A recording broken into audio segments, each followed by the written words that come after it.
जिस तरीके के हालात हैं रूस के बीच और यूक्रेन के बीच, वो बहुत ही ज़्यादा चिंताजनक हो सकते हैं, क्योंकि अमेरिका के साथ अमेरिका के तमाम सहयोगी देश जो हैं वो रूस के खिलाफ लामबंद हो गए हैं, जिसमें यूके है, जिसमें जर्मनी है, जिसमें फ्रांस है, कनाडा है। और ऐसी स्थिति में अगर बड़े बड़े मुल्कों की लड़ाई छिड़ गई तो बहुत बड़ा खतरा तीसरे विश्व युद्ध का शुरू हो जाएगा। मेरे साथ तमाम खास मेहमान हैं, पूरी कहानी का फोकस भारत के सेंट्रिक रखते हैं। इससे भारत को क्या सबक लेने चाहिए या भारत को क्या कुछ करना चाहिए, तमाम जानने वाले ब्रेन्स मेरे साथ मौजूद है जो इंडियन डिप्लोमेसी को, इंडियन स्ट्रेटेजिक पार्टनरशिप को समझते हैं। उनसे बात करता हूं। पहला सवाल मेरा काजू साहब आपसे है। भारत को अमेरिका की दोस्ती भी चाहिए, भारत को रूस भी चाहिए, भारत को ईंधन चाहिए जो दोनों मुल्कों की तरफ से मिल रहा है, बहुत से व्यापारिक संबंध भी है दोनों मुल्कों के साथ। मेरा सवाल ऐसा है, क्या भारत दोनों को साथ लाने में कामयाब हो सकता है? ऐसी स्ट्रेटेजी, ऐसी डिप्लोमेसी की जा सकती है या एक तरफ अलाइन होना पड़ेगा? अभी तक हमारी नीति बिल्कुल ठीक रही है। हम दोनों साइड से कह रहे हैं कि शांति बनाए रखिए और बातचीत के जरिए कोई रास्ता निकालिए।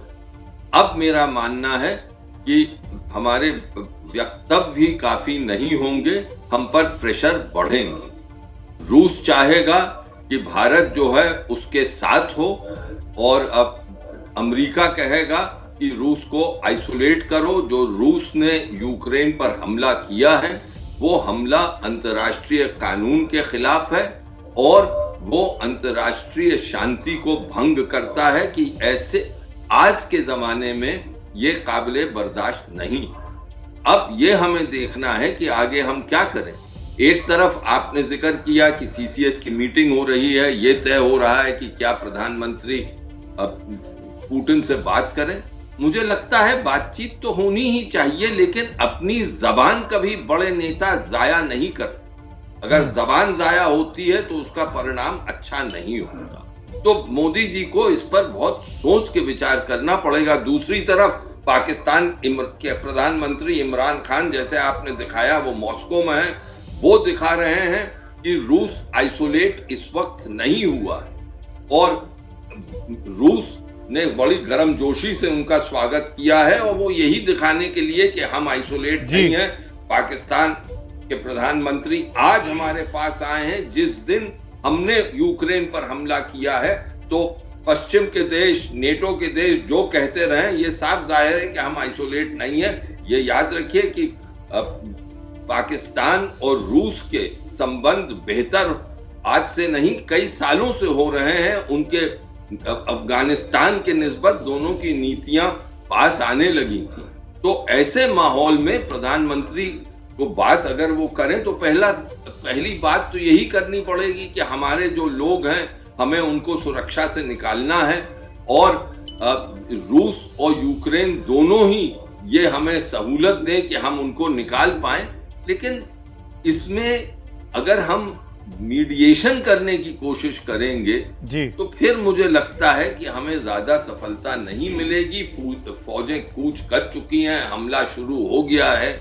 अब अमेरिका जो है उसने साफ कह दिया है कि कोई सैनिक कार्रवाई वो नहीं करेगा। नेटो ने भी कहा है आर्थिक और प्रतिबंध लगाएंगे। यहीं से मैं अगला सवाल लेना चाहूंगा, जो बात काजू साहब आप कह रहे हैं और ये इंपॉर्टेंट चीज, एक ब्रेकिंग न्यूज भी आ रही है, वो भी दर्शकों को बता दें। रूस की सेना यूक्रेन के चेर्नोबिल तक पहुंच गई है। चेर्नोबिल में न्यूक्लियर वेस्ट का एक भंडार है, उसको तबाह कर दिया है रूसी सेना ने और ये जानकारी खुद यूक्रेन के गृह मंत्री ने दी है। यूक्रेन का कहना है कि कीव के पास के एयरबेस पर भी इस वक्त भीषण जंग शुरू हो गई है। हम ये कार्यक्रम कर रहे हैं तो कीव यानी राजधानी जो है यूक्रेन की, उसके बाहर तक ये जंग पहुंच रही है। हालात चिंताजनक होते जा रहे हैं। जिस ओर अभी इशारा कर रहे थे काजू साहब, उसी बात को आगे बढ़ाता हूं। जानना चाहूंगा मैं अरविंद गुप्ता जी से। अरविंद जी, क्योंकि आप एनएसए रह चुके हैं वो अहम पोजीशन पर, क्या अमेरिका को साथ लिया जा सकता है? क्या अमेरिका को या रूस को, भारत किसी को भी नाराज करने की कोशिश कर सकता है? ऐसे वक्त में क्या करेगा हिंदुस्तान, क्या करेगी अपनी रिजीम, क्या करना चाहिए, आपकी सलाह? देखिए, इस समय भारत के संबंध अमेरिका से और रूस से, दोनों देशों से अच्छे संबंध हैं और दूसरा भारत की अपनी एक छवि भी है और एक ताकत भी है। स्थिति शायद पहले जिस समय 1979 में अफगानिस्तान हुआ, जब रूस की सेनाएं वहाँ गईं, या 1968 में चेकोस्लोवाकिया हुआ, या उससे पहले हंगरी हुआ, उस समय ऐसी स्थिति नहीं थी। तो मुझे लगता है कि भारत के पास जबकि विकल्प कुछ सीमित हैं लेकिन बिल्कुल कम नहीं है। तो अभी जो CCS की मीटिंग हो रही है और इसमें अगर ये निर्णय होता है कि प्रधानमंत्री जी पुतिन जी से बात करें, तो एक ये अच्छी अपॉर्चुनिटी हमारे लिए है कि एक तो ये है, जैसे कि काटजू साहब ने कहा, कि अपने लोगों को कैसे वहाँ से निकाला जाए, वो सबसे प्रथम प्रायोरिटी है वो। लेकिन दूसरा ये भी है कि हम इन लोगों को ये इस कॉन्फ्लिक्ट में हमारा कोई रोल नहीं है, हमने ये कॉन्फ्लिक्ट नहीं किया, हम तो बल्कि इसके विक्टिम बनने वाले हैं। जैसे कि आपने कहा कि ऑयल प्राइसेस बढ़ जाएंगी और कई तरह की इसकी दिक्कतें सामने आ सकती हैं हमारी अर्थव्यवस्था को लेकर।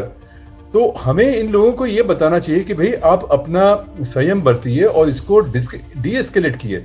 आपके जो आपसी मुद्दे हैं उसकी वजह से पूरे संसार पर एक बहुत नेगेटिव असर होने वाला है, और अगर ये कॉन्फ्लिक्ट बढ़ता है तो जैसा कि आपने कहा कि एक कॉन्फ्लिक्ट इतना बड़ा हो जाएगा कि हो सकता है कि दूसरे देश भी इसमें उनको आना पड़े।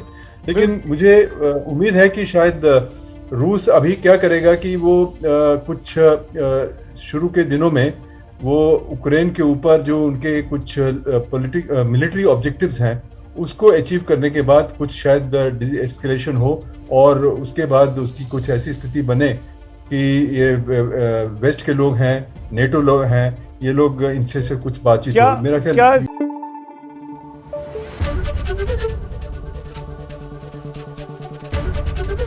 ABP न्यूज आपको रखे आगे।